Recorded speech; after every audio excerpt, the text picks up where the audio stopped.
el sueño de todo colombiano desde muy temprana edad, o cuando uno ya va siendo maduro o adolescente, es tener una vivienda, estar en un sitio donde tener uno la tranquilidad para desarrollar, estar en armonía, y más cuando uno adquiere una familia, entonces ese sueño se hace mucho más necesario. Y fue así como yo conocí de un crédito, del crédito que otorgaba en ese momento Concasa, que su nombre decía Concasa, y después se transformó en Bancafé Da Vivienda, y acudí allá a esa corporación y se desembolsó un dinero donde uno aportó el 30% para adquirir ese inmueble. En el año de 1993, Conavi, en medios de comunicación, se hacían comerciales con respecto a las viviendas en UPAC con créditos muy bajos y facilidades de pago, con una hipoteca del 70%. Y en este orden adquirió un crédito por 14 millones para compra de vivienda, que fue de 20 millones el valor de la vivienda. Pues la ilusión de tener casa propia como la de una familia, ¿no? Esa es la gran satisfacción de una familia que trabaja, ¿no? Bueno, el anhelo de mejorar uno su vivienda, puesto que yo vivía aquí en Bogotá, en un apartamentico aquí cerca del Restrepo, y quisimos trasladarnos al municipio de Chía.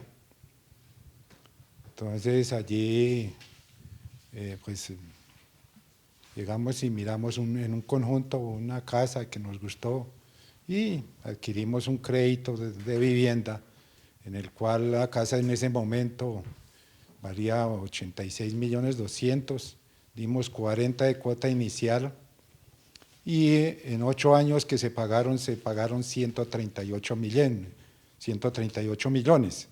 o sea, 3 veces el capital prestado. Como soy cabeza de familia, quise tener una vivienda digna y más que todo para mis hijos. Por eso fue que adquirí este crédito en el año 1993.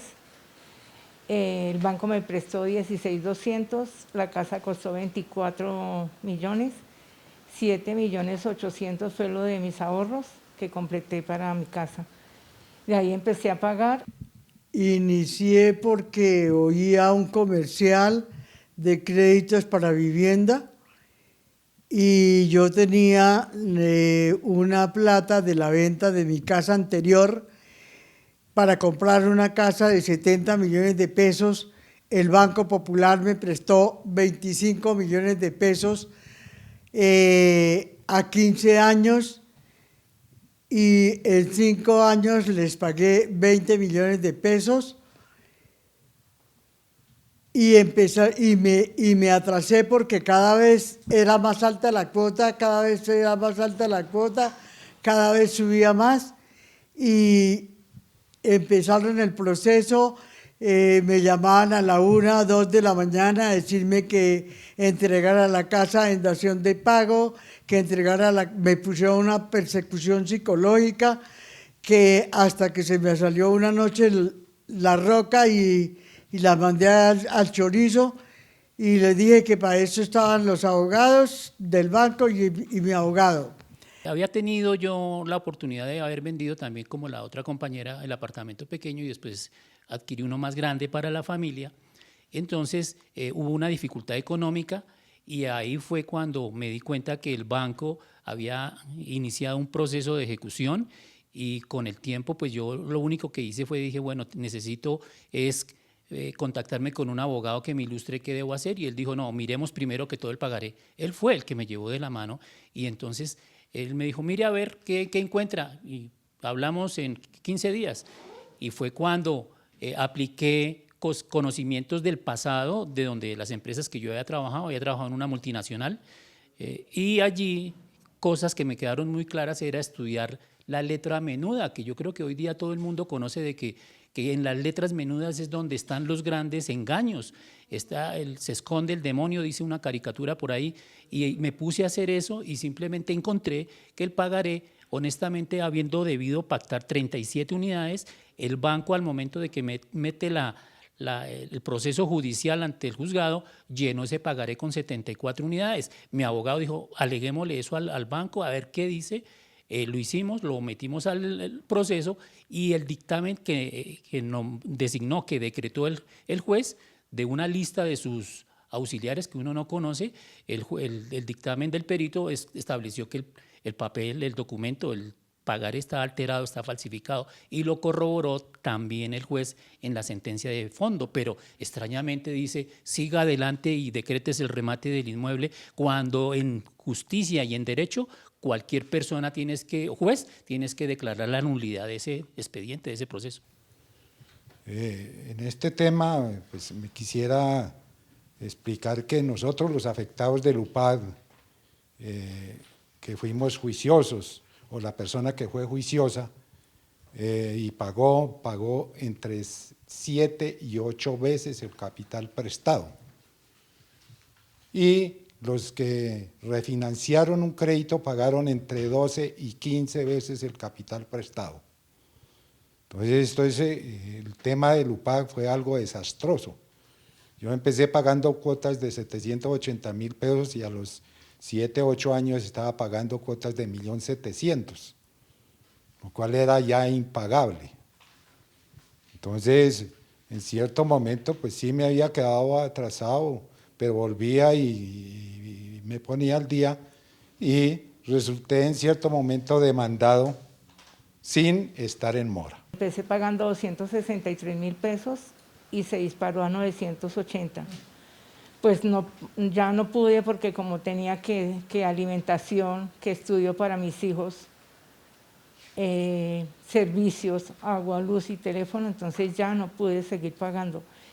Pero yo pagué 11 años, 38 millones. Alguna abogada que me llevaba el proceso me dijo que abriéramos una cuenta en el Banco Agrario, que consignara lo que yo pudiera. Entonces, como lo que me quedaba, y me quedan 200, 300, 400, eso lo consignaba al Banco Agrario. Y ella dijo, en el momento que llegue a negociar con el banco, podemos hacer ese cruce. Consigné 32 millones, a mí nunca me llamaron a negociar. El juzgado primero del circuito le donó la casa a Colmena en 57 millones y yo fui a negociar con ellos y me pedían a mí 100 millones, que yo ya había perdido mi casa, que ya la tenía que comprar comercialmente. Entonces ahí fue donde yo les dije, si la están donando por 57 millones, yo tengo en el Banco Agrario 32, ¿cuánto yo puedo negociar? Porque yo soy la primera opcionada en comprar mi casa. Y me dijeron que no, que yo ya estaba en el limbo y que ya la había perdido. Pues este crédito se comenzó a pagar normalmente, ¿no? Pero como era en UPAC, las cuotas aumentaron desproporcionalmente hasta el nivel que se convirtió como en lo que llaman una pirámide, ¿no? Impagable. En el año 2001 fui demandado a no alcanzar los ingresos para cancelar estas cuotas desproporcionadas. Entonces, pues siguieron el proceso. Nunca los jueces ni los magistrados oyen la razón del cliente, le oyen la razón a la rama financiera, y a mí me tocó el ladrón más ladrón del país, que es Luis Carlos Sarmiento Angulo. Entonces no oían ni ponían atención ni a las tutelas ni a las explicaciones que les daba mi abogado. Siguieron el proceso hasta que llegó el momento en que me remataron mi casa. No quisieron oír al abogado el día del desplazamiento, no oyeron al abogado de ninguna manera. La rama del rematador Raimundo Peña Soto le reparte plata a la diestra y siniestra, a la policía, al juez, al que sea, para comprárselos, para que fallen a su favor. Entonces, pues ante eso, ya que me sacaron de mi casa, me sacaron con Smart, cogiéndome de un brazo y mandándome lejos hacia la calle con las groserías más enormes, que no las digo porque me da pena con ustedes, pero se imaginan las groserías de alto calibre, y me dijo, y así tenga que matarla, vieja no tal por cual, pero de que la saco, la saco. 14 de abril del 2015 fui sorprendido a las 8 de la mañana con una cantidad de agentes de policía disponibles y montacargas, grúas, y estando yo solo me lanzaron gases y nos agredieron. Hay una señora que sufre de esquizofrenia, un señor que está enfermo. Me encontraron solo y me apresaron, me llevaron a la cárcel, me esposaron, ahí lo demostraré en los videos. Pues de una manera tan salvaje, fui agredido y pues sin que hubiera habido ningún sustento jurídico para que hubiera podido ser desalojado, porque se sabe muy bien que estos créditos fueron cancelados debido al monto que se pagó. Uy, fue muy triste porque yo luché casi con 40 policías y fueron atrevidos porque yo no estaba en mi casa y estaba mi hijo que tenía 15 años y llegaron y timbraron, que ahí sí fue mucha tristeza de que si yo no estoy, ¿para qué mandaban seguir si era en un conjunto cerrado?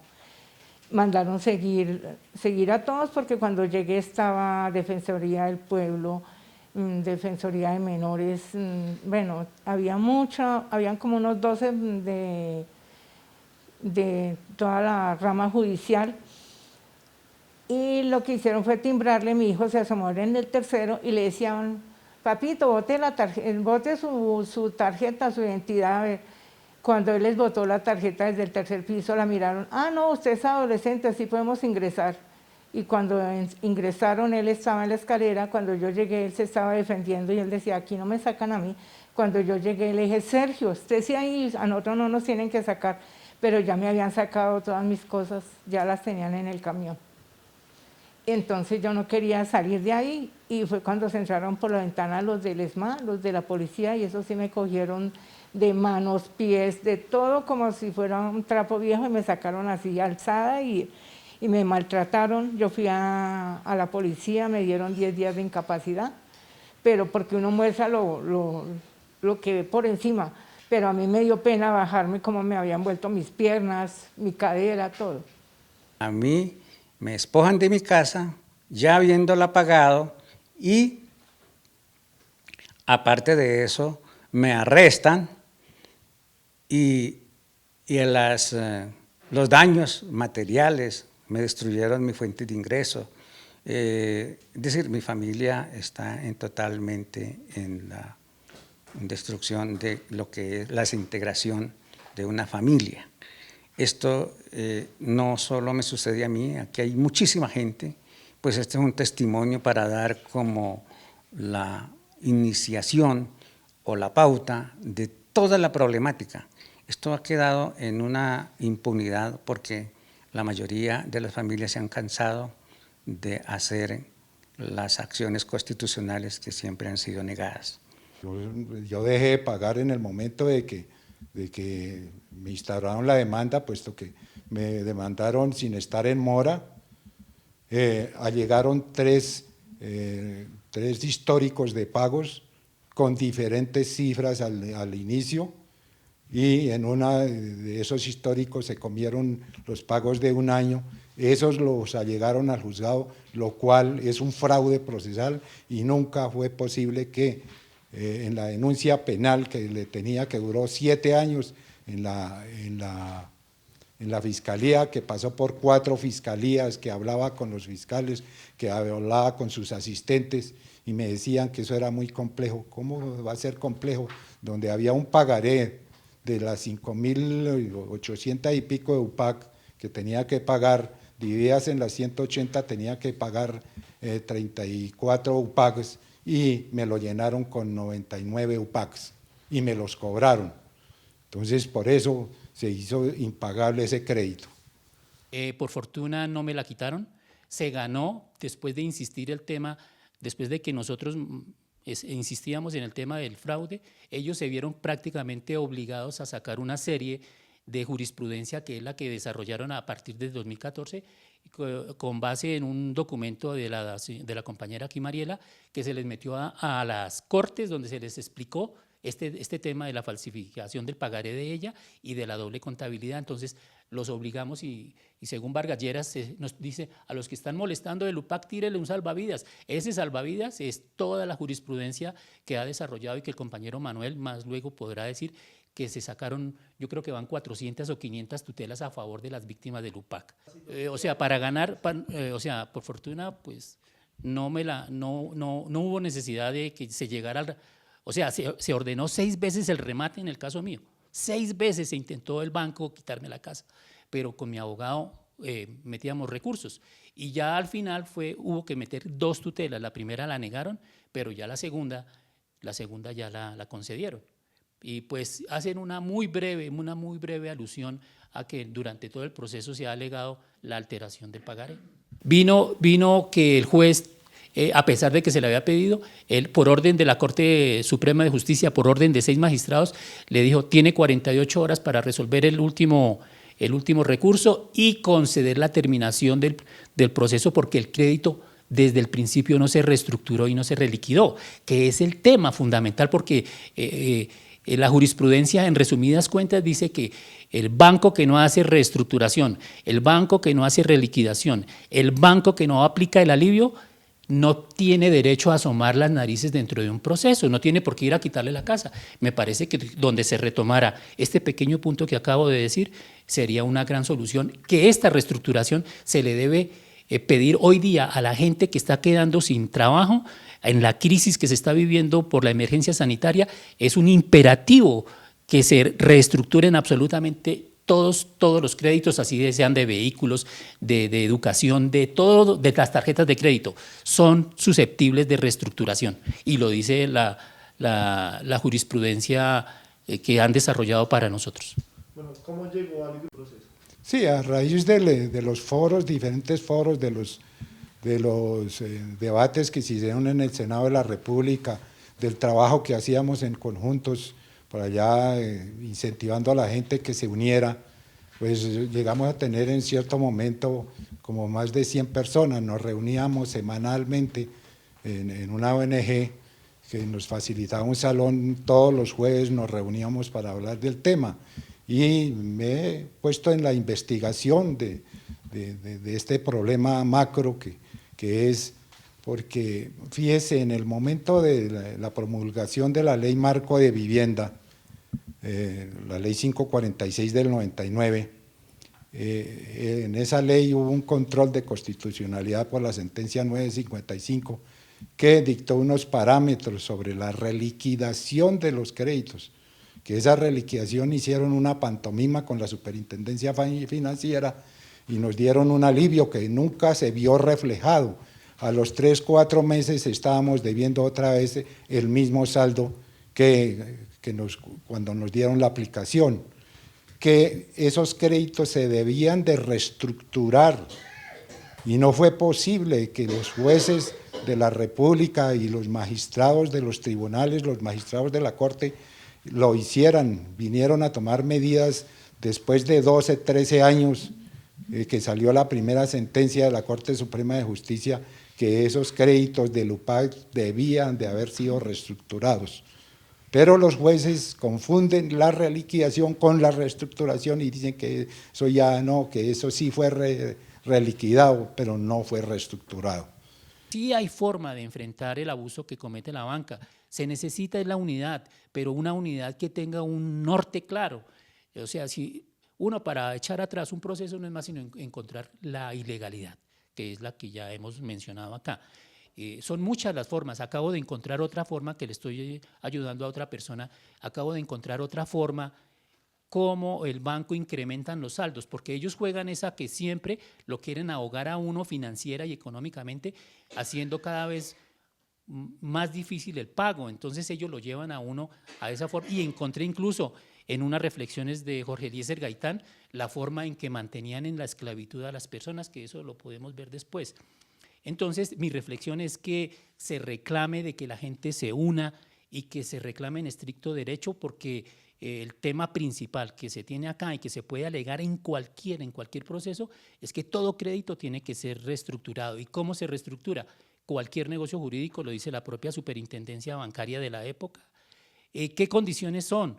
Bájele las tasas de interés, que es lo que nos reconocen en el Tribunal del Parlamento Europeo. Baje las tasas, y dice la superintendencia bancaria, si se bajan las tasas, es posible que se baje también el plazo. Contrariamente al plazo, lo están llevando ahora a 30 años, quieren volver esclavos de toda la vida.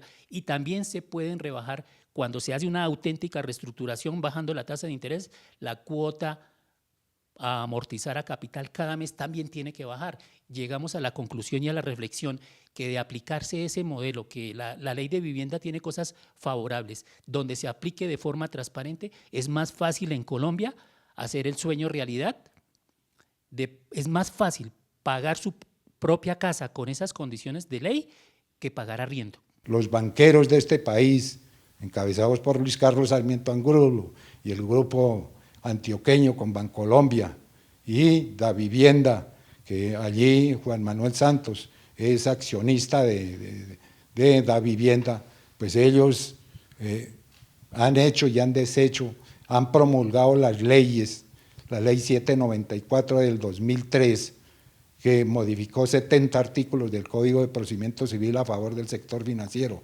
Eso fue bajo las directrices del señor Luis Carlos Sarmiento Angulo. Luego vino la ley 1395, descongestión de la justicia, que acabó de modificar otros artículos del Código de Procedimiento Civil y que también en contra de los usuarios de los créditos hipotecarios. Y luego viene la ley 1564 del 2012, nuevo Código General del Proceso, que todo está ideado para favorecer a la banca nacional. Por eso este genocidio que hay en el país hoy por hoy, se habla de más de 3 millones de familias que están con procesos ejecutivos hipotecarios hoy en día, más los que vienen ahorita en esta coyuntura actual por los resultados de la pandemia, que la gente se ha quedado sin empleo, que la pequeña y la mediana industria, pues sus negocios no les han servido y estaban con créditos hipotecarios o créditos de cualquier índole. Los juzgados hoy por hoy están atiborrados a diario recibiendo demandas, y esto en poco tiempo se va a venir una masacre judicial en contra del pueblo colombiano. Por eso yo insto a los colombianos que tienen procesos ejecutivos todavía del UPAC, que hablen con su abogado y que se cercioren de que esos procesos tienen que darse por terminados, porque no han sido reestructurados todos los créditos de vivienda que fueron adquiridos antes de la Ley Marco de Vivienda del año 93. Que así sean procesos después de, que hay procesos después de en el 2016, 2017, 2014, que son adquiridos, que fueron adquiridos con el UPAC, esos procesos tienen que darse por terminados. Puesto que yo llevo 15 años en esta lucha, donde he visto que aquí en Colombia nuestra clase política tradicional no están sino al servicio de los banqueros de este país para hacer leyes y normas para favorecerlos a ellos. Por eso el señor Luis Carlos Sarmiento Angulo es el mayor rico del país, porque con todas las viviendas que le ha usurpado al pueblo colombiano, pues esto es un terrible genocidio, como lo expresó el magistrado Jaime Araujo Rentería en su voto de salvamento de la sentencia de CU 813. Nosotros, las víctimas del UPAC y de esta mesa, seremos la primera línea para seguir con nuestra lucha al lado de los jóvenes que han sido masacrados. Gracias, Canal 3, la voz de los que no tienen voz.